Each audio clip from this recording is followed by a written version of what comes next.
I'm Mark Greubel. I'm the head coach for Waco Team USA Kickboxing, and I've trained multiple world champions. I'm Sergio Cunha, mixed martial arts coach. I coached 14 UFC world champions and 5 UFC Hall of Famers.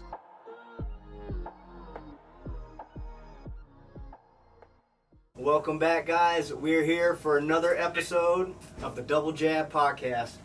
Sergio Cunha and we're here with the great Deon, the Equalizer Nicholson. Deon, thank you so much for being on the show with us, man. Thank y'all for having me, man. Yeah, what's going on in your life right now? Just still training and spending time with my family, catching up time with my kids and family, and just staying isolated. But I'm still training. I got a key to the gym, so I go up to the gym and still train, and I'm still working. Okay, I met you a couple years ago. I had the opportunity to come out to Jay Diaz's boxing gym down there in Alabama. I got to meet you then. I was super impressed, and we came down there to get some heavyweight work with one of y'all's heavyweights for one of my guys at the time, Big Bear Spencer, and then you came into the sparring rotation, and I was like, holy cow, this guy's got to be 175, 180, and he is just handling himself nicely with some heavyweights. It was pretty impressive, man.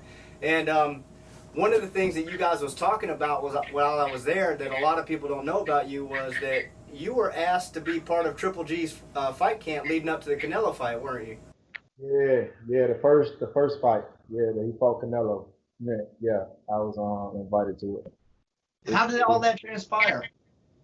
I think JD's and Triple G's coach Abel, who was G's coach Abel Sanchez, got a good relationship, and that's how that came about. Okay. And then why boxing, Deon? Like what made you go, you know what? I really like the feeling of knocking people out, because apparently you do that very well. It's I just grew up in a fighting environment when I was young. Just was a lot of fighting, and I was always good with my hands, and I ended up going to like a prison when I think I was 17 years old, and during my stay there, I met a guy, and he used to train. He was training people down there, and I got on that train with him and just started training with him. And that's what I wanted to do. I said when I get out of prison, I was going to go to the boxing gym and box. And first day out, I went straight to the boxing gym. And 3 months from that, I think I won like a state golden glove, and I just started moving and learning so fast. 3 months. Real fast. Crazy, right? Yeah. 3 months you win the state golden gloves? That is crazy. Within 3 months of boxing, I won a state golden glove. Wow. How was the camp? How you did that, 3 months camp? The camp with Triple G? No, for the golden gloves. For the golden gloves. For the golden Yeah, glove? because 3 months camp and become champion is something, crazy good. It was good, man. I learned so much so fast, man. Man, I just been catching on fast and I've just been moving and moving. Even now with the little experience that I got, I learned so much. Because I was able and blessed to go to camps like with Triple G and spar guys like Malik Scott, Deontay Wilder, Robert Fonzo. I was just blessed to be in the midst and be able to get that sparring, and I learned so fast because I watch and I observe a lot. So, Cool. One of the things, when I first met you, you're built very sturdy. Like, you got a stocky build. And I thought for sure you're going to come in there and just be a wild brawler, But, I judged the book by its cover. That was my mistake. And I was very impressed when I saw a very technically sound, proficient, like, big, muscular dude in there working some good technique and angles. I was super impressed. We talk about that before call you, because I was watching your highlights, like beautiful style, you know, like a classy, you know, classy fighter. Yeah. It's nice to watch, right? Yep. Who your last I saw one of your fights. I don't know if it was your last fight or not, but it was on television. I think it went 10 rounds. People were questioning whether you could go 10 rounds. Yeah, people didn't know that I can go 10 rounds. But that was a good experience for me. To go 10 rounds in this point of my career. So I just let people know, the critics know that I can go 10 rounds. I can box. I have a good jab. And then what most people don't talk about is I had just come off a year layoff and fought the guy that I fought, Earl Newman, who was a 2016 Olympian. Had the star amateur background. The amateur experience. Signed with Al Heyman.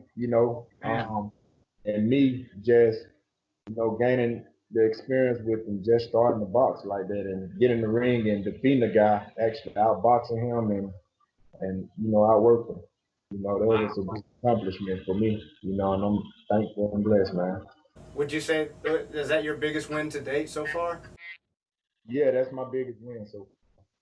Yeah, that's my biggest win so far. But I fought a guy in Dallas, Texas. Um, and I won a title, the WBC US NBC title. I saw that. I saw a picture of you holding that belt.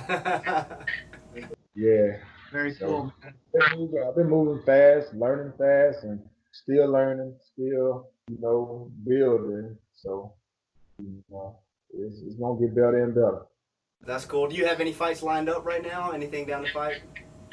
Not right now. I had a fight that was about to be lined up before the coronavirus thing started. I was supposed to fight April 25th in Biloxi, so I was looking to fighting at a catch weight of I think 180, because I'm fighting at 175 my next fight. And after that fight, I was gonna fight at 175 because I had been fighting at cruiserweight, and I've been fighting people at my walk around weight.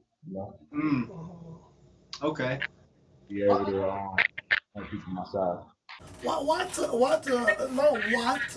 Because we know those days, with the inspiration we need is, of course, in this point in your career, become a job, right? This is how you survive and make money. But before, but in the back of the day, when you realize, okay, man, I'm doing this, I'm good.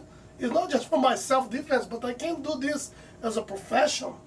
Who the guys you like it to watch? Because you have I can see your very own style, but I can see a lot from like a Muhammad Ali. I recognize this in your style. The way you move, your nice guard, your footwork. Sometimes your stance a little bit wide open, like a kind of tricky guy you waiting, because in your division, these guys, they think you don't have speed enough to get in and hit what you can. Mm-hmm. So who inspiring you and who you watch and you like to watch and say, man, this guy, I like his style and I will add on my game. I love to watch, like you said, Muhammad Ali. I love Mike Tyson, Andre Ward, um, Sugar Ray Leonard. It's a lot of guys. James Tony. I love those guys. So I do a lot of film study with a lot of those guys too. It's nice. We can see your style. I was watching.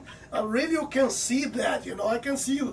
Not just like training, like you got, like a good shape, like athlete, but I can see, you study. You know what I mean? When you see the guy who study, who put in his game different type of games. This way it's hard to know what you're going to do, for your opponents. So I wanted to ask you something personally, and I'm pretty sure that thousands of people all across America want to know this. What the hell does it feel like to get hit by Deontay Wilder? He can punch, man. He's a big puncher, man. He everything that they say he is, man. I never been knocked down or knocked out. I'm pretty sure, like, me and him spar, and we kind of like and more of learning things. So and plus I'm a smaller guy than him. But He's a scary dude, man. Nah, yeah. He is. I'm serious, man. Deontay is scary, man. When you walk into the room and he's in there, you feel his presence. There's no doubt about it. I think he's gonna go down as one of the best heavyweights in boxing history. Right on, man. I can't wait to see the rematch. I think. Well, I know he's gonna come stronger and harder. His fight. So I'm looking forward to that too. Yeah, that'd be good. Hopefully you'll be on the undercard, right? Yeah, hopefully. I'd love to be on that undercard. Right on. Anybody. Well, Deon, we got crunched for time today. Maybe one day we can do a second interview, and after you win that world title. Oh yeah. Don't forget about Don't forget about us. Don't forget about us. Yes, sir. All right, Deon. Guys, Deon the Equalizer Nicholson. If you haven't heard of him, you will very soon. Thank you so much. That's another Double Jam podcast in the books, guys. So, See you, Deon.